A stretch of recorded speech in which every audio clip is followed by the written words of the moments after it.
సిద్దిపేట జిల్లా ముస్తాబాద్లో ఉద్రిక్తత నెలకొంది. ఎల్ఆర్ఎస్ను అమలు చేయాలని సిద్దిపేట రియల్ ఎస్టేట్ సంఘం నాయకులు ధర్నా చేపట్టారు. భూముల విలువ పెంచడంతో ఇప్పటికే నత్తనడకలా సాగుతున్న రియల్ ఎస్టేట్ వ్యాపారం పూర్తిగా డేలా పడిపోతోందని ఆవేదన వ్యక్తం చేశారు. 7.5% ఉన్న రిజిస్ట్రేషన్ ఛార్జీలను 3% తగ్గించి భూముల విలువల్ని అలాగే కొనసాగించాలని డిమాండ్ చేశారు. లేని పక్షంలో ఆందోళనను ఉధృతం చేస్తామని వారు హెచ్చరించారు. రూపాయల ధర్నాను చేస్తున్నాం. చిన్న చితక ఉక్కుపాదాన్ని వెనక్కి తీసుకోవాలని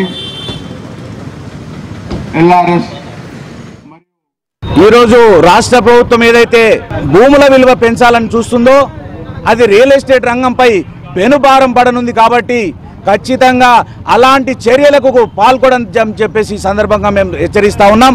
సిద్దిపేట రియల్ ఎస్టేట్ వ్యాపారుల సంక్షేమ సంఘం ఆధ్వర్యంలో మహాధర్నా కార్యక్రమం చేపట్టాం. ఇంతేకాకుండా ఈ కార్యక్రమాలను కనుక కొనసాగిస్తే రాష్ట్ర ప్రభుత్వం మేము రాష్ట్ర వ్యాప్త ఉద్యమం చేపడతామని చెప్పేసి ఈ సందర్భంగా హెచ్చరిస్తా ఉన్నాం.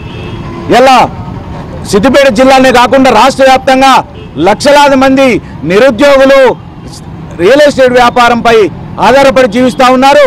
వారి కుటుంబాలు ఈ ప్రక్రియతో రోడ్డున పడే అవకాశం ఉంది. కాబట్టి ఈ ప్రక్రియను ప్రభుత్వం వెంటనే విరమించుకోవాలని చెప్పేసి ఈ సందర్భంగా తెలియజేస్తా ఉన్నాం. వెనక్కి తీసుకోవాలని ఎల్ఆర్ఎస్ మరియు